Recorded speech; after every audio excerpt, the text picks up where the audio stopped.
নমস্কার বন্ধুরা, ডব্লিউবিএসএসসির group C এবং গ্রুপ ডির যে স্কোর কার্ড এবং যে রেজাল্ট সেটা কিন্তু গতকাল অর্থাৎ 20 তারিখে তোমাদের বেরোনোর কথা ছিল, সেটা কিন্তু বের হয়নি। এবং তোমরা অনেকেই আমাকে কমেন্ট করেছো এবং টেলিগ্রামে মেসেজও করেছো, স্যার তাহলে আমাদের স্কোর কার্ড বা রেজাল্ট সেটা আমরা কবে পাবো। তো এখানে দেখো বন্ধুরা, ডব্লিউবিএসএসসির গ্রুপ সি বা গ্রুপ ডির যে রেজাল্ট সেটা তোমাদের কবে বেরোবে বা স্কোর কার্ডটা কখন বেরোবে। দেখো আমি তোমাদের গত ভিডিওতেও বলেছিলাম যে রেজাল্ট কিন্তু এত তাড়াতাড়ি বেরোবে না। অনেক সাইটে বা অনেক ইউটিউব চ্যানেলে বলা হচ্ছিল যে 20 এপ্রিল তোমাদের রেজাল্ট বেরিয়ে যাবে।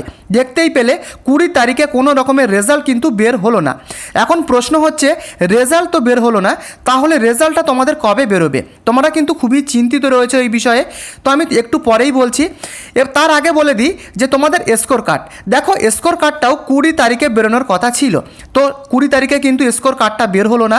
দেখো আজকের কিন্তু 21 তারিখ, আজকের কিন্তু খুবই হাই পসিবিলিটি রয়েছে তোমাদের যে স্কোর কার্ড সেটা কিন্তু বেরিয়ে যাবার, আজকের কিন্তু খুবই হাই চান্স রয়েছে। এখন কিন্তু আমি যে ভিডিওটা বানাচ্ছি, এই ভিডিও বানানোর সাথে সাথে আজকের বিকাল কিংবা আজকের সন্ধ্যাবেলা যখন তখন কিন্তু তোমাদের স্কোর কার্ড বেরিয়ে যাবে। তো স্কোর কার্ডের কেমন ধরনের স্যাম্পেলটা হবে সেটা আমি একটু পরে বলছি, সম্পূর্ণ ডিটেলসটাই বলা থাকবে। তো দেখো স্কোর কার্ডটা কিন্তু আজকের বেরোনোর চান্স হাই রয়েছে। তো প্রশ্ন হচ্ছে তাহলে রেজাল্টটা তোমাদের কবে বেরোবে। দেখো আমি তোমাদের প্রত্যেকটা ভিডিওতেই বলছি যে রেজাল্ট কিন্তু এত তাড়াতাড়ি বের হবে না, এর পেছনে কিন্তু বহু কারণ রয়েছে। প্রথম কারণ যেটা, সেটা কিন্তু রয়েছে ইলেকশান। পশ্চিমবঙ্গে ইলেকশানটা শুরু হবে 23 তারিখ এবং 29 তারিখে। তো সবথেকে বড় যে কারণ, এটাই কিন্তু কারণ যে এই ভোটের কারণে কিন্তু রেজাল্ট তোমাদের এই এপ্রিলে তো বের হবেই না।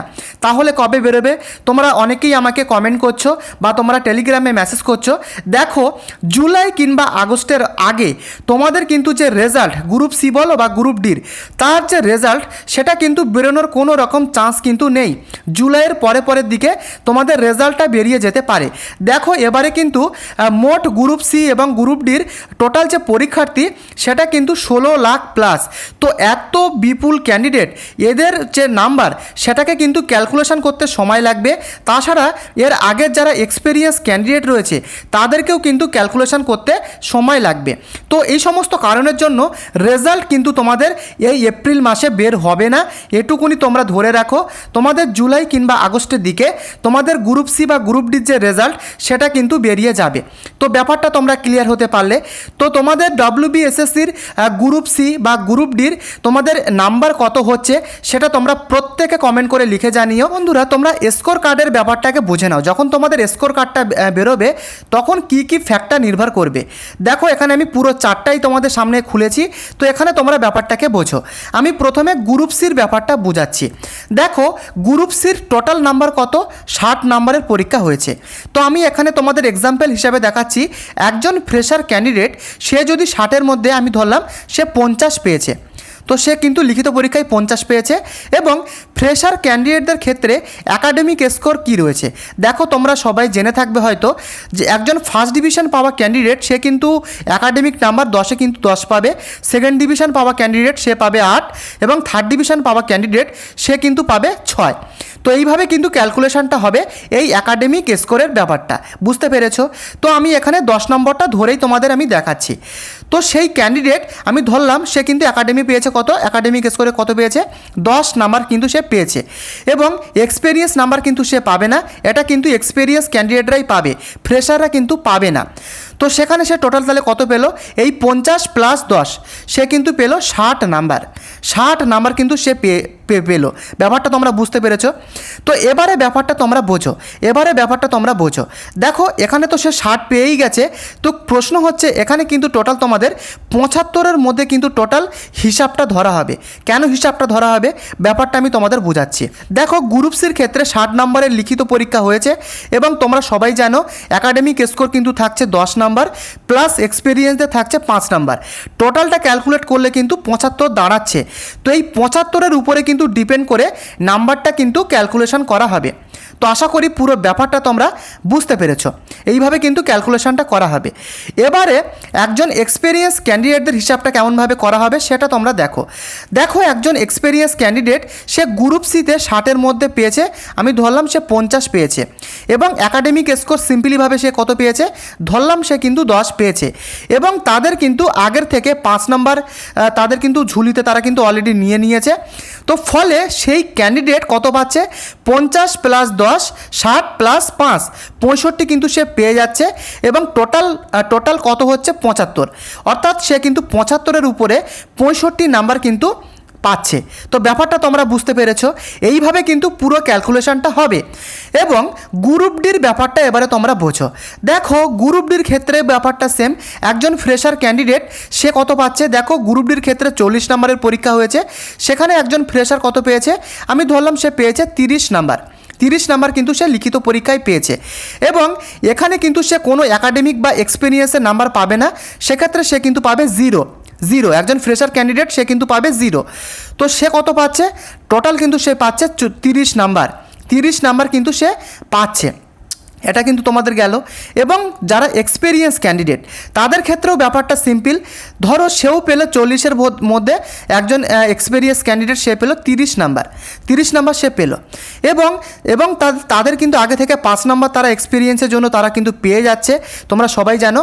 তো টোটাল সে কত পাচ্ছে, 35 নাম্বার কিন্তু সে পাচ্ছে। এবারে এখানে কিন্তু ব্যাপার রয়েছে, দেখো 40 নাম্বার তো রিটেন এক্সামে রয়েছে, এবং তারা কিন্তু আগে থেকে পেয়ে যাচ্ছে 5 নাম্বার।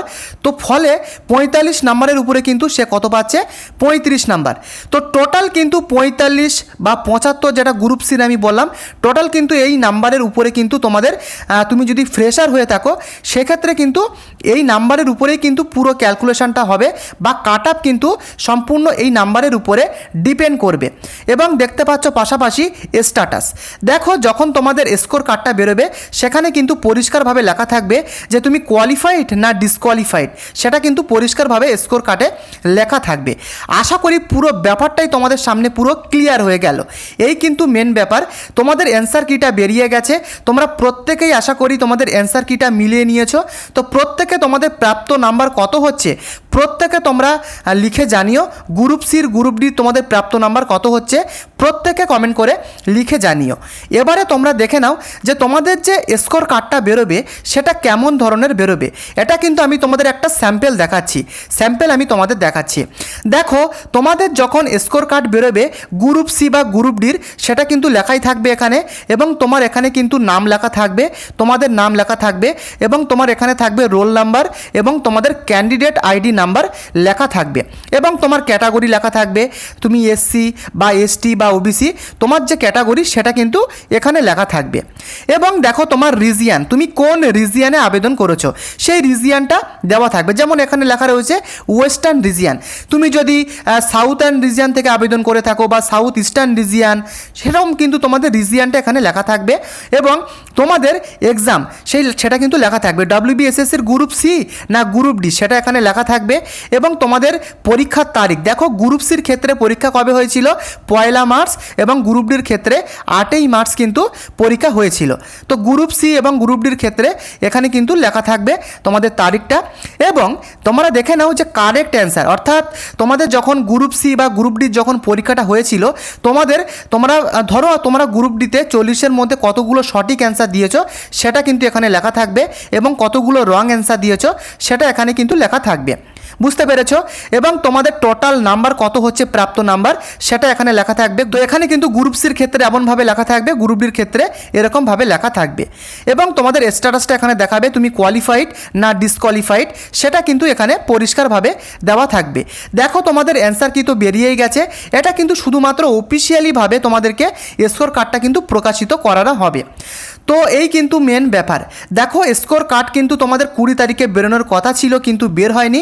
আজকের কিন্তু 21 তারিখ, আজকে কিন্তু খুবই হাই পসিবিলিটি রয়েছে তোমাদের যে স্কোর কার্ড সেটা কিন্তু প্রকাশিত হবার। তো আজকের কিন্তু যখন তখন বেরিয়ে যেতে পারে। তো এই হচ্ছে মেন ব্যাপার। তোমাদের গ্রুপ সি বা গ্রুপ ডির প্রাপ্ত নাম্বার কত হচ্ছে তোমরা প্রত্যেকে যারা ভিডিওটি দেখছো কমেন্ট করে লিখে জানিও। সাথে তোমরা যারা প্রত্যেকে চ্যানেলে নতুন রয়েছো প্রত্যেকে চ্যানেলটিকে সাবস্ক্রাইব করে ভিডিওটিকে লাইক করে দিও। দেখা হচ্ছে পরবর্তী ভিডিওতে। ধন্যবাদ।